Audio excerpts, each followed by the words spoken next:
ഇതെന്താണെന്ന് മനസ്സിലായോ? ഇത് എന്താണെന്ന് നമുക്ക് നോക്കാം. നമ്മളൊരു ഈവനിങ് വോക്കിന് വന്നതാണ്. ഈ സ്കൂളിൻ്റെ ഗ്രൗണ്ടിൽ മതിലിനോട് ചേർന്ന് നിൽക്കുന്ന ചെടിയാണ്. ഒന്ന് പൊട്ടിച്ച് നോക്കാം എന്താണെന്ന്. ഇത് നമ്മുടെ പ്രിയങ്കരനായ കടുകാണല്ലോ. നിറയെ കുരുക്കളുണ്ട് കേട്ടോ. നന്നായിട്ട് വിളഞ്ഞ് നിൽക്കുകയാണ് എല്ലാമേ. ചിലതൊക്കെ നല്ല പാകമായിട്ടുണ്ട്. തൻ്റെ മഞ്ചാടിക്കുരു പോലെ നല്ല ഭംഗിയാണ് കാണാൻ. ഞങ്ങൾ കുറച്ച് മുന്നോട്ട് നടന്നപ്പോഴുണ്ടല്ലോ, അവിടെ ഒരുപാട് നിൽക്കുന്ന കോൺക്രീറ്റ് തറയിൽ. അപ്പുറത്ത് റോഡാണ്, ഇപ്പുറത്ത് ടൈൽസ് ഇട്ട കോൺക്രീറ്റ് ഗ്രൗണ്ടാണ്. സോ ഇത് മരുഭൂമിയിലെ കടുക് കേട്ടോ, നല്ല സ്ട്രോങ് കടുക്. കുറച്ച് നമ്മൾ വീട്ടിൽ കൊണ്ടുവന്നേ. അതൊക്കെ ഒന്ന് പൊട്ടിച്ച് നോക്കാം. നല്ല രസമുണ്ട്. ഇങ്ങനെ ഒരു ടൈം പാസ് ആയിരുന്നു കേട്ടോ അതിങ്ങനെ ഒന്ന് പൊട്ടിച്ച് നോക്കാനേ.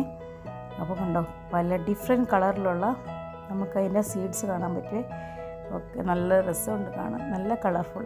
ഇനിയൊക്കെ വെറുതെ ഒന്ന് സെപ്പറേറ്റ് ചെയ്ത് നോക്കിയാലോ. കണ്ടോ, ഇതാണ് നമ്മുടെ കടുക്. ഇനി അത് നല്ല പാകമാകുമ്പോഴേ കുറച്ചും കൂടെ നമുക്ക് പറിച്ചുകൊണ്ട് വരണം. അപ്പോൾ എല്ലാവർക്കും വീഡിയോ ഇഷ്ടമായെന്ന് വിചാരിക്കുന്നു. ബൈ.